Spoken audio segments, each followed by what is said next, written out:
Nintendo has confirmed that some Nintendo Switch 2 games will actually work on the Nintendo Switch 1. This is super confusing, let's get right into it.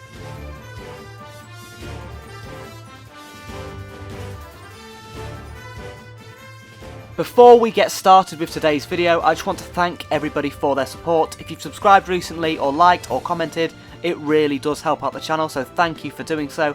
I've actually just recently upgraded my microphone and hopefully it sounds a lot clearer for you. Anyway, let's get started with today's Nintendo news update. Hey everyone, welcome back to another Nintendo news update. Now today we're going to be talking about Nintendo Switch 2 games, as it's been confirmed that some Nintendo Switch 2 games will actually work on Nintendo Switch 1.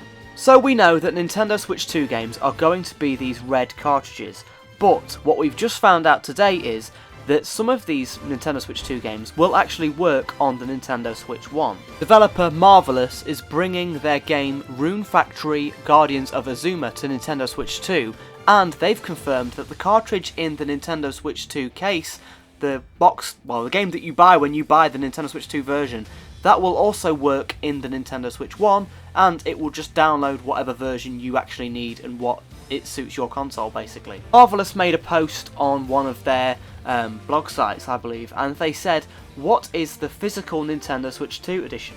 And they said, Nintendo Switch 2 edition is a red 64GB game card that includes in full the Nintendo Switch game and the upgrade pack. There is no need to download the full game.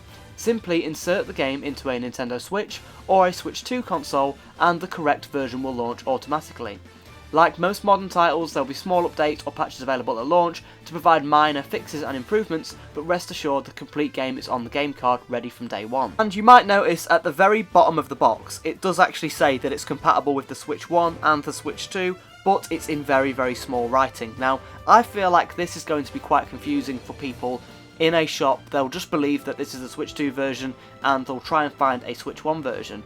It's not really sure if this developer is going to make a Switch 1 box, so it's kind of a little bit confusing. But yes, some Switch 2 games will actually work on the Switch 1, which is great because it means, more people can play the games. But I think that, Nintendo should have just done the same thing as what Sony did. Sony, they made PS4 games and they made PS5 games. PS5 games only worked on the PS5, and of course PS4 games worked on the PS4 and the PS5.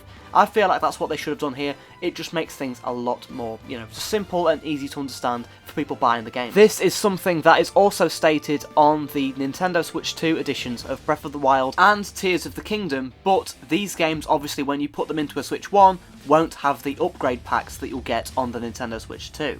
On one hand, this is great because it means, if a Switch 2 game is bought by mistake by somebody as a present or as a gift, that means that, somebody who has a Switch 1 can still use a Switch 2 game, but this obviously doesn't apply to every single Nintendo Switch 2 game. Of course, things like Mario Kart World, that won't work on the Switch 1.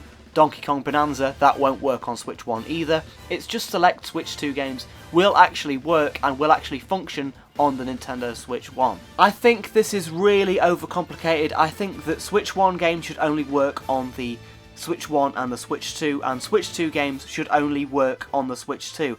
This is super confusing, kind of like what they did with the Nintendo 3DS. That was simple. 3DS games only worked on a 3DS, and DS games worked on a DS and also a 3DS. This is super confusing, but I see why Nintendo are doing it. So yeah, with all that being said, let me know your thoughts down in the comments below. Is this confusing to you? Do you feel like some people might get confused by this? What do you think Nintendo should do? Do you think they're making the right decision here? Let me know all of your thoughts down in the comments below. If you haven't subscribed yet, make sure you are doing so for the latest Nintendo news, and I'll see you in another video. Thanks for watching, everyone.